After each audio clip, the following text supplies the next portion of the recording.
Zola had known hardship for as long as she could remember. She had grown up in a small, crumbling hut at the edge of the village, where the roof leaked whenever it rained and the cooking pot was often empty. She and her aunt, Auntie Juma, scraped by on whatever they could find, trading old clothes for food, taking on odd tasks for a few coins, and sometimes going to bed with nothing but water in their stomachs. Hunger was a constant companion, whispering in the pit of Zola's belly, reminding her of all the things she didn't have. Auntie Juma did her best, but life had never been kind to her either. Once, she had been a woman of beauty and promise, but misfortune had turned her into someone hardened by struggle. She had learned how to survive in a world that showed no mercy to the weak. And if there was one lesson she had passed on to Zola, it was this: no one would give you a better life, you had to take it for yourself. On the other side of life stood men like Mansa. He was everything Zola wasn't: wealthy, respected, and untouched by suffering. He owned the grandest shop in the marketplace, filled with goods from distant lands, shimmering fabrics, fragrant spices, jewelry that caught the sunlight and reflected it like tiny stars. People spoke his name with admiration, some with envy. He was not just rich, he was powerful, and yet, despite all his wealth, there was one thing Mansa lacked: an heir. When the rumor spread that he was searching for a wife, one who could bear him a child, something inside Zola stirred. She had spent her entire life being overlooked, struggling for scraps while men like Mansa feasted. But not anymore. This was her chance. A real chance, and she would do whatever it took to seize it. Then an unexpectedly surprising idea came to Auntie Juma's mind.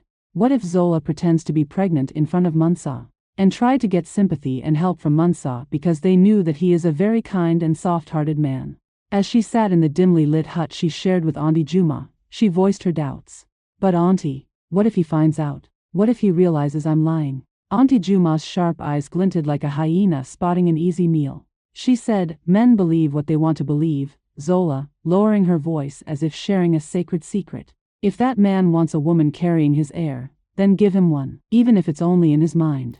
As she sat in the dimly lit hut she shared with Auntie Juma, she voiced her doubts. But Auntie, what if he finds out? What if he realizes I'm lying?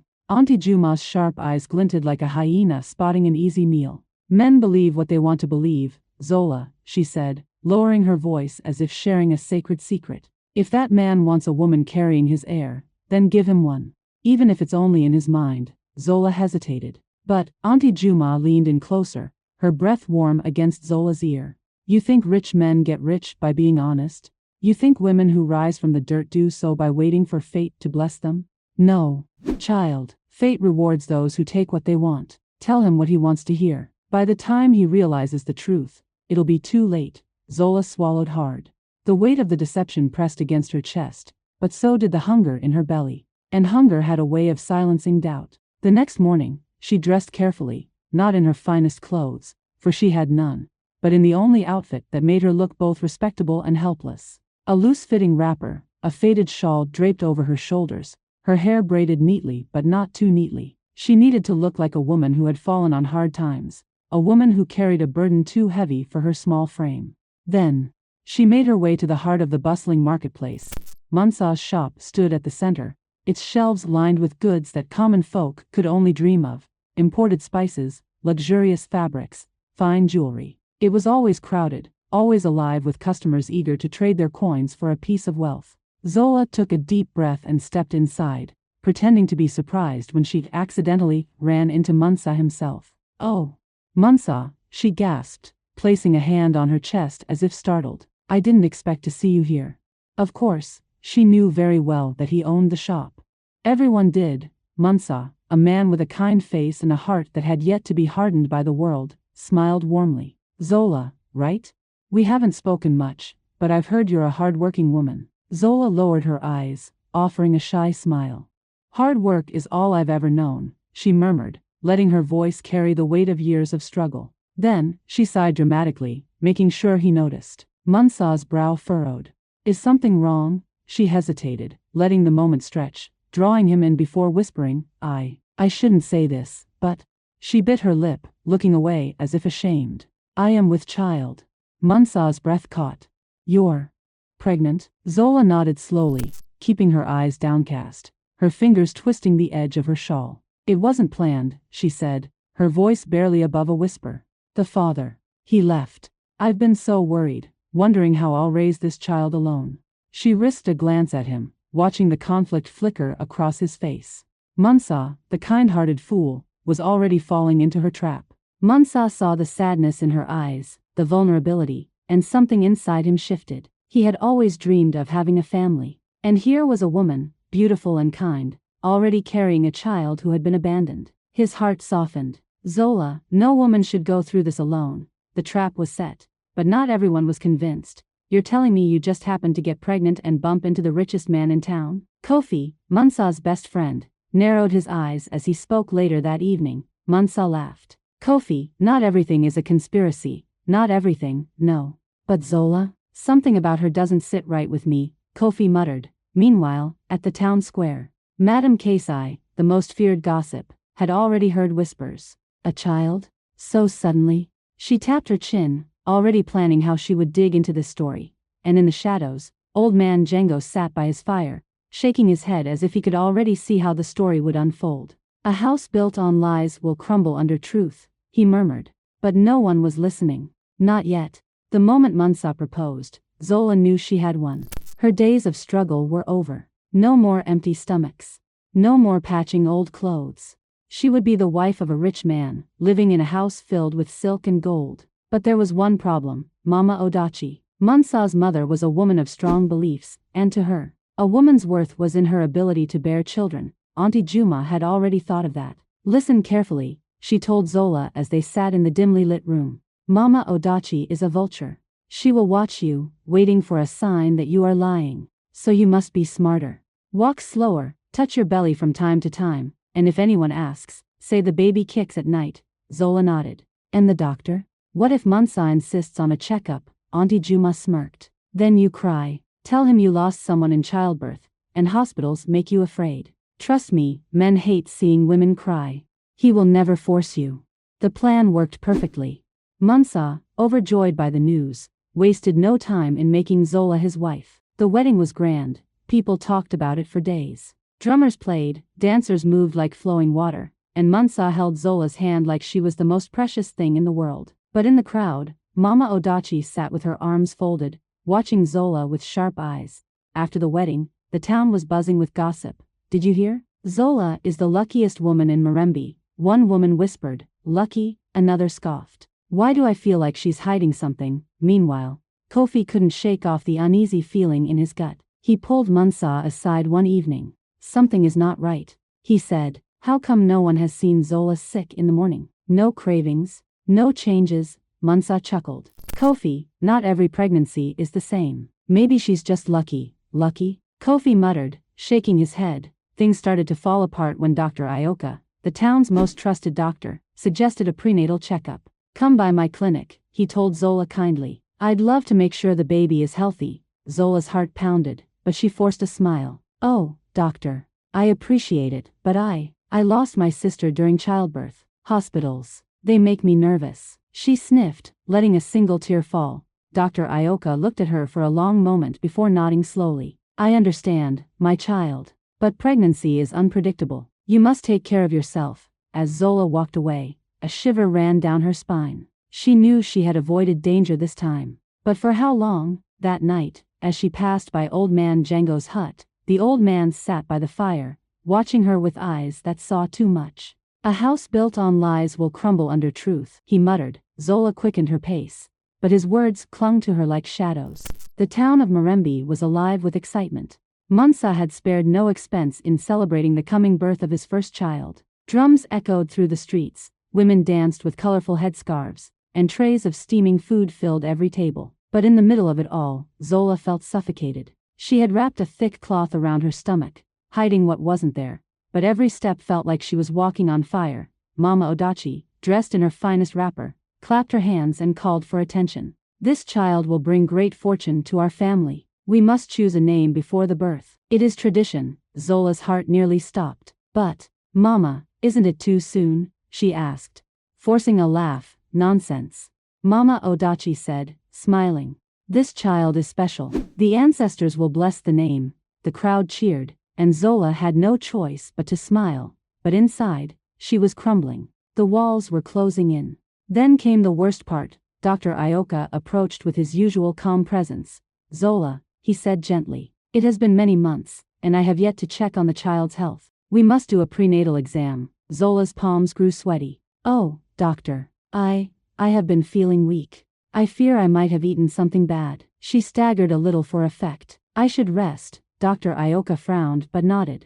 "Very well, but I will not wait much longer." From the edge of the crowd, Madame Casey, the town gossip, was watching closely. She had lived in Marembe long enough to know when a story didn't add up. A stranger arrives. That same evening, a traveler stepped into town, a man with dark, piercing eyes and a face worn by the sun. His name was Tund, and he had come searching for someone. He approached a group of elders by the marketplace. "Excuse me," he said. "I am looking for a woman named Zola." Madame Casey, who had been eavesdropping, nearly dropped the basket in her hands. "Zola?" she echoed. "What business do you have with her?" Tund hesitated. His gaze darkened. "She took something from me." The words sent a chill down Madame Casey's spine. Her mind raced. A mysterious man searching for Zola? And Zola, avoiding the doctor? There was a secret here, and she intended to find out what it was. That night, as Tund walked through the town, he caught a glimpse of Zola in the distance. His body tensed. His fists clenched. "I found you," he whispered. The breaking point, a night of chaos. Zola knew she was running out of time. The whispers, the stares, people were starting to doubt her. Desperate, she decided to fake an illness, clutching her stomach and crying out in pain. Mansa panicked. "Zola, what's wrong?" Something is wrong with the baby," she sobbed. Without hesitation, Mansa lifted her into his arms and rushed her to the hospital. This was not part of the plan. At the hospital, Dr. Ioka wasted no time. "Lay her down," he ordered. "I must examine her now." Zola's pulse raced. She tried to protest, but Mansa held her hand. "It's okay, my love. The doctor will help you." There was no escape. Dr. Ioka placed his hands on her stomach and frowned. Then, his frown deepened. His eyes darkened. He checked again. Then, he slowly straightened up. "Zola," he said, his voice unusually firm. "Where is the baby?" Before anyone could react, the hospital doors burst open. A loud voice echoed through the room. "That woman's name is not Zola." Everyone turned. Tund stood in the doorway, his eyes burning with fury. "Her name is Abony." The hospital room fell into dead silence. Zola's breath hitched. Her body froze. It felt like the ground beneath her was crumbling. Mansa's confused gaze darted from Dr. Ioka to Tund, then back to Zola. What is he talking about?" His voice wavered. Tund stepped forward, his expression dark with anger. "Her name is not Zola. She is Abony, my wife." His words cut through the air like a blade. Gasps erupted from the people who had gathered, their curiosity turning into shock. Mansa's face drained of color. "That's impossible. You're lying." Tund shook his head. "I wish I was." He turned to the crowd. "Years ago, I married this woman in my village. I loved her. I trusted her. But one night, she stole everything I had, my money, my late mother's jewelry, and vanished into the night." His eyes narrowed. "And now, I find her here, pretending to be someone else. Lying about a child that never existed." Zola's hands trembled. Her mouth opened. But no words came out. Dr. Ioka stepped forward, his face grave. "It's true. I examined her. There was never a child." The weight of his words crushed the last bit of hope Zola had. The lie was over. Mansa took a slow step backward, shaking his head. No, this can't be." His voice cracked. He turned to Zola, his eyes filled with betrayal. "Tell me it's not true. Tell me this is all a mistake." Zola's lips trembled. She could feel the stares, the judgment, the disgust of the entire town pressing down on her. I had no choice," she finally whispered, tears forming in her eyes. "I just wanted a better life." Mama Odachi, who had been silent until now, stepped forward. Her face was twisted in fury. "A better life? You ruined my son's life. You lied to us, deceived this entire village, and dared to bring shame upon my family?" Her voice was like thunder. "You think we will let you walk away from this?" The room erupted into murmurs. People whispered among themselves, shock turning into outrage. Madame Casey smirked from the back of the crowd, already relishing in the scandal. "I knew something wasn't right about that girl," she muttered loud enough for everyone to hear. Zola took a shaky step back. Panic surged in her chest. The walls felt like they were closing in. She needed to escape. Without thinking, she turned and bolted toward the door. Gasps followed her as she ran through the hospital halls, pushing past nurses and visitors. She needed to get out. She needed to disappear before the town turned against her completely. But the moment she stepped outside, she realized her mistake. A crowd had already gathered, their faces filled with anger and disgust. The whispers had spread like wildfire. "There she is." Someone yelled, "She lied to us all." Another voice called out. Zola turned to run in the other direction, but more people blocked her path. It was as if the entire town had united against her. She spun around wildly, her heart pounding. Then, a voice rang out, Dr. Ioka's. Calm, steady, but heavy with something more. "There's one last truth that must be revealed." Zola froze. Slowly, she turned. Dr. Ioka's face was unreadable. "Not only was there never a child," he said, "but you could never have one to begin with." A deafening silence fell over the crowd. Mansa blinked, stunned. What do you mean?" Dr. Ioka sighed. "Zola has a medical condition. One that makes it impossible for her to bear children. She faked something she could never truly have." The word struck like a thunderclap. Zola felt her knees go weak. Her secret was out. All of it. She had spent her whole life chasing what she thought would bring her happiness. Money, status, security. And yet, in the end, she had lost everything. Mansa, his face filled with pain, took one last look at her. Then he turned away. Mama Odachi spat at the ground. "Get her out of my sight." The people of Marembe murmured, shaking their heads.